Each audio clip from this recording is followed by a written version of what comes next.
ओम शांति। आज की मुरली है 31 जुलाई 2026 की। बाबा कहते, मीठे बच्चे, शिव बाबा को यह भी लालसा नहीं कि बच्चे बड़े होंगे तो हमारी सेवा करेंगे। वह कभी बूढ़ा होता नहीं, बाप ही है निष्काम सेवाधारी। आज का प्रश्न, भोलानाथ शिव बाबा हम सब बच्चों का बहुत बड़ा ग्राहक है, कैसे? उत्तर है, बाबा कहते, मैं इतना भोला ग्राहक हूं जो तुम्हारी सब पुरानी चीजें खरीद कर लेता और उसके रिटर्न में सब नई नई चीजें देता हूं। तुम कहते हो बाबा यह तन मन धन सब आपका है, तो उसके एवज में तुम्हें ब्यूटीफुल तन मिल जाता, अपार धन मिल जाता। आज का गीत है भोलेनाथ से निराला। ओम शांति। यह भक्ति मार्ग में गीत गाते हैं। जो भी गीत है सब भक्ति मार्ग के हैं। उनका भी अर्थ बात समझाते हैं। बच्चे भी समझ जाते हैं कि भोलानाथ किसको कहा जाता है। देवताओं को भोलानाथ नहीं कहेंगे। गाया हुआ है, सुदामा ने 2 मुट्ठी अन्न की दी तो महल मिल गए। तो भी कितने समय के लिए? 21 जन्म के लिए। अब बच्चे समझते हैं कि बाप आकर के भारतवासियों को बरोबर हीरे जवाहरों के महल देते हैं। किसके एवज में देते हैं? बच्चे कहते हैं बाबा यह तन मन धन सब आपका है, आपका ही दिया हुआ है। किसी को बच्चा पैदा हुआ तो कहेंगे भगवान ने दिया। धन के लिए भी कहते हैं भगवान ने दिया। कहने वाले कौन है? आत्मा। भगवान अर्थात बाप ने दिया। बाप कहते हैं सब कुछ तुमको अब देना होगा, उसके एवज में हम तुमको बहुत ब्यूटीफुल तन ट्रांसफर कर देंगे, अपार धन देंगे। लेकिन किसको देंगे? जरूर बच्चों को ही देंगे। लौकिक बाप से अल्पकाल के लिए धन मिला है। बेहद का बाप हमको बेहद का वर्षा देंगे। बाप समझाते हैं ज्ञान और भक्ति में रात दिन का फर्क है। भक्ति में अल्पकाल के लिए मिलता है। धन है तो सुख है। धन के बिगर मनुष्य कितने दुखी होते हैं। बच्चे जानते हैं बाबा हमको अथाह धन देते हैं, इसलिए खुशी होती है। सुखधाम में तो सुख की कोई कमी नहीं। हर एक को अपनी अपनी राजधानी है। उसको कहा जाता है पवित्र गृहस्थ आश्रम। तो बाप कितना भोला है, क्या लेते हैं और क्या देते हैं। कितना अच्छा ग्राहक है बाप। यूं भी बच्चों का तो बाप ग्राहक ही है। बच्चे पैदा हुआ और सारी मिल्कियत उनकी है। वह होते हैं हद के ग्राहक। यह है बेहद का भोलानाथ, बेहद के बच्चों का ग्राहक। बाप कहते हैं मैं परमधाम से आया हूं, पुराना सब कुछ तुमसे लेकर नई दुनिया में तुमको सब कुछ देता हूं। इसीलिए दाता कहा जाता है। दाता भी इन जैसा और कोई नहीं। निष्काम सेवा करते हैं। बाप कहते हैं मैं निष्कामी हूं, मेरे को कोई भी लालसा नहीं। ऐसे तो नहीं कहता हूं कि बच्चों का काम है बूढ़े बाप को संभाल करना, क्योंकि हमने तुम्हारी संभाल की है। नहीं, यह कायदा होता है कि बाप बूढ़ा हो तो बच्चे उनकी संभाल करें। यह बाप तो कभी बूढ़ा होता नहीं, सदैव जवान है। आत्मा कभी बूढ़ी नहीं होती। यह तो जानते हो लौकिक बाप बच्चों में उम्मीद रखते हैं कि हम बूढ़ा होगा तो बच्चे हमारी सेवा करेंगे। भल सब कुछ बच्चों को देते हैं, फिर भी सेवा तो होती है। यह शिव बाबा कहते हैं, मैं हूं ही अभोक्ता, मैं कभी खाता ही नहीं हूं, मैं आता ही हूं सिर्फ बच्चों को नॉलेज देने। सुप्रीम रूह को बात समझाते हैं, रूह ही सुनती है, हर एक बात रूह करती है, संस्कार भी रूह ले जाती है, जिसके आधार पर शरीर मिलता है। यहाँ मनुष्यों की अनेक मतें हैं। कोई कहते हैं रूह परमात्मा ही ठहरा, उनको कुछ भी लेप शेप नहीं लगता है, आत्मा निर्लेप कह देते हैं। अगर आत्मा निर्लेप होती तो क्यों कहते पाप आत्मा, पुण्य आत्मा? अगर आत्मा निर्लेप है तो कहा जाए पाप शरीर, पुण्य शरीर।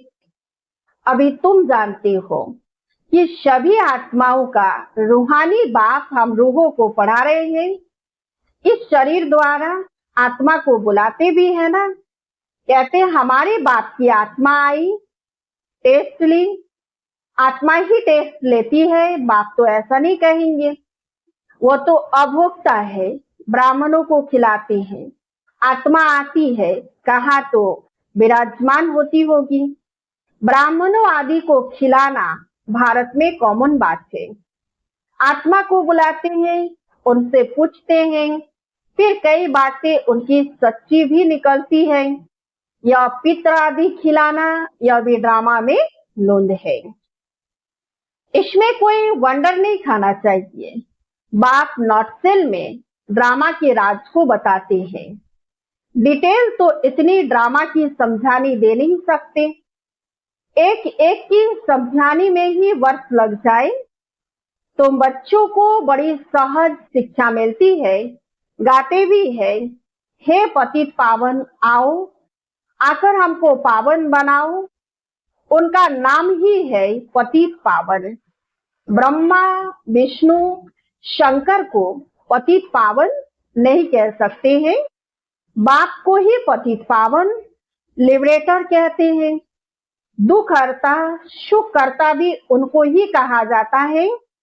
वह है निराकार। शिव के मंदिर में जाकर देखो, वहां लिंग रखा है। जरूर चैतन्य था तब तो पूजा करते हैं, या देवता भी कभी चैतन्य थे तब तो उन्हीं महिमा है। नेहरू चैतन्य में था तब तो उनका फोटो निकाल महिमा करते हैं। कोई अच्छा काम करके जाते हैं तो उनका जड़ चित्र बनाए महिमा करते हैं। पवित्र की ही पूजा करते हैं, कोई भी मनुष्य की पूजा नहीं कर सकते।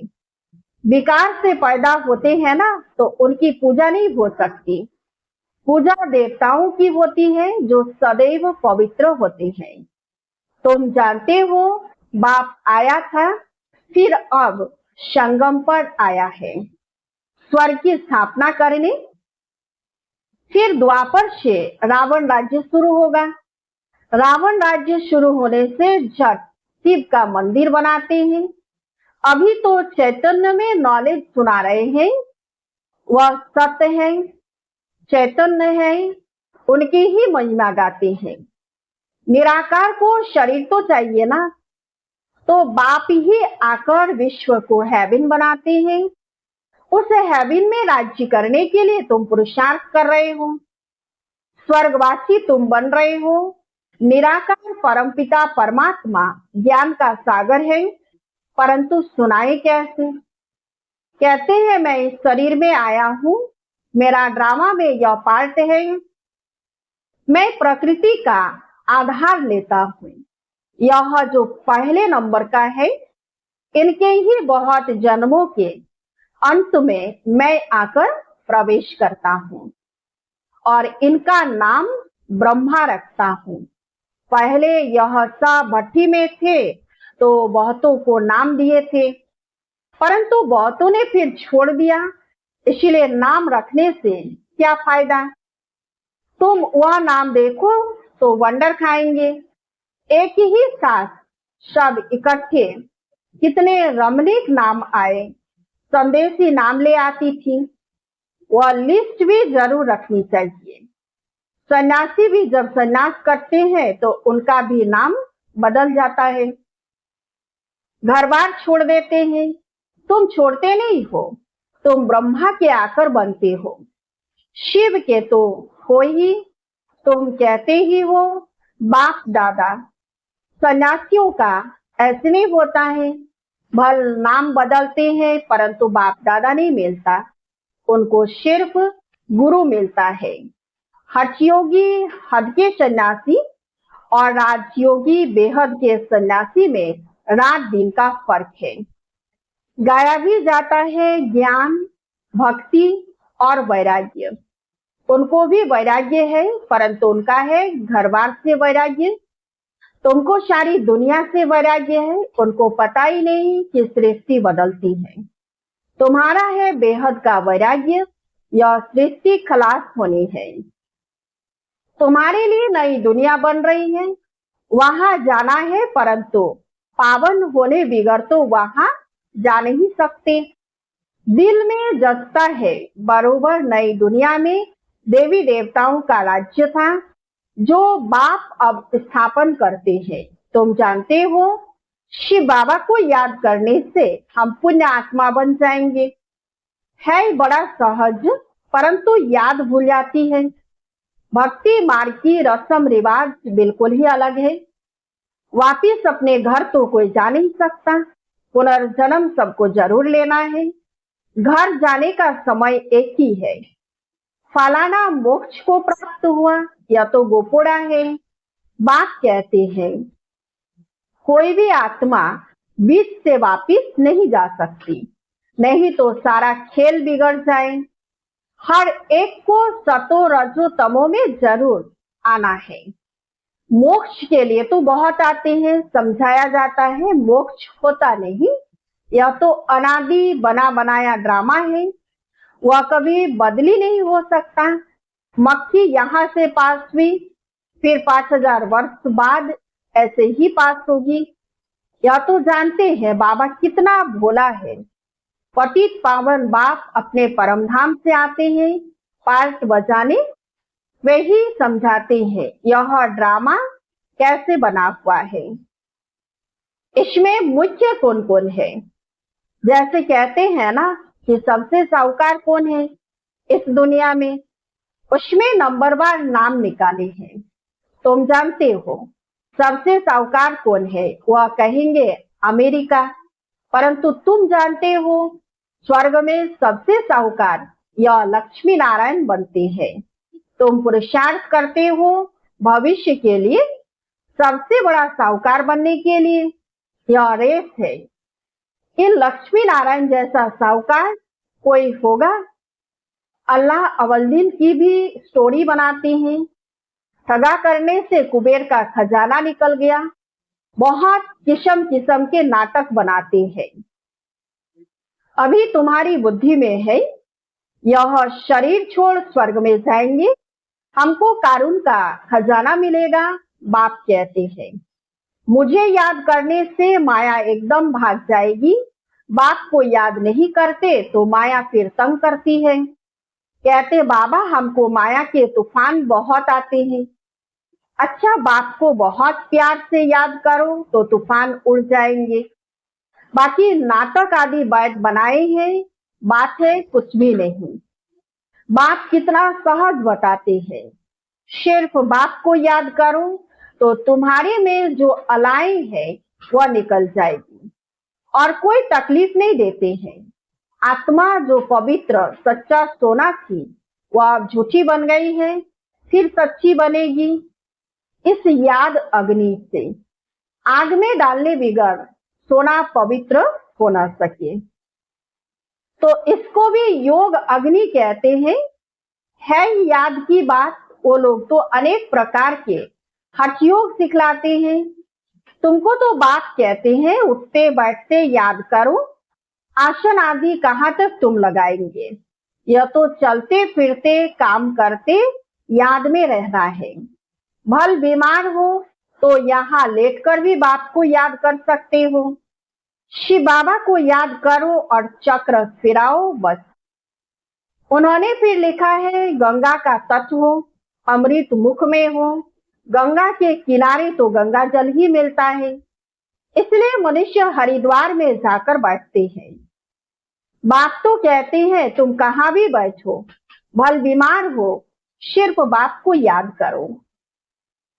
स्वदर्शन चक्र फिराते रहो, तब प्राण तन से निकले। यह प्रैक्टिस करनी पड़े।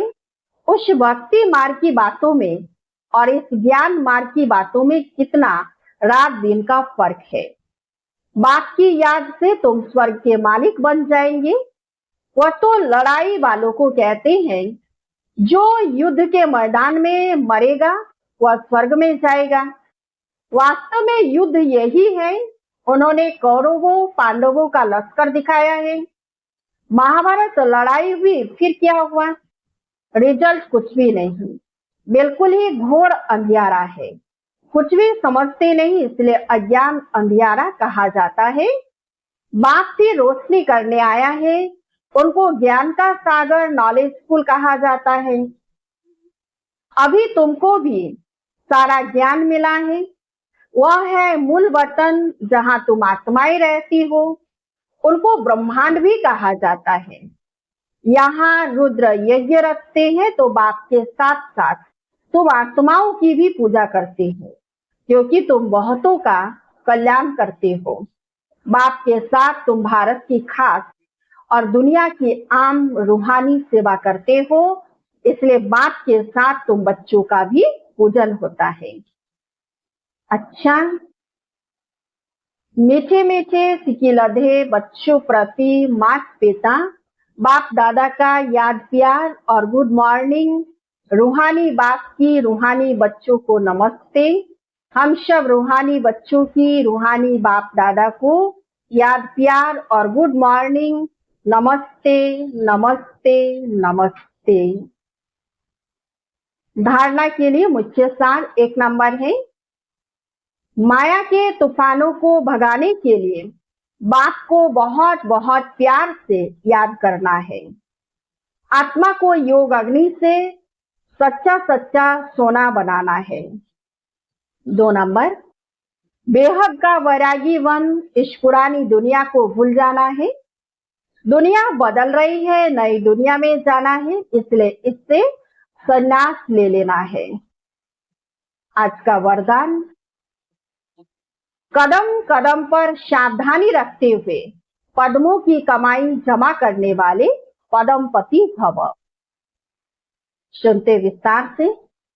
बाप बच्चों को बहुत ऊंची स्टेज पर रहने की सावधानी दे रहे हैं, इसलिए अभी जरा भी गफलत करने का समय नहीं है।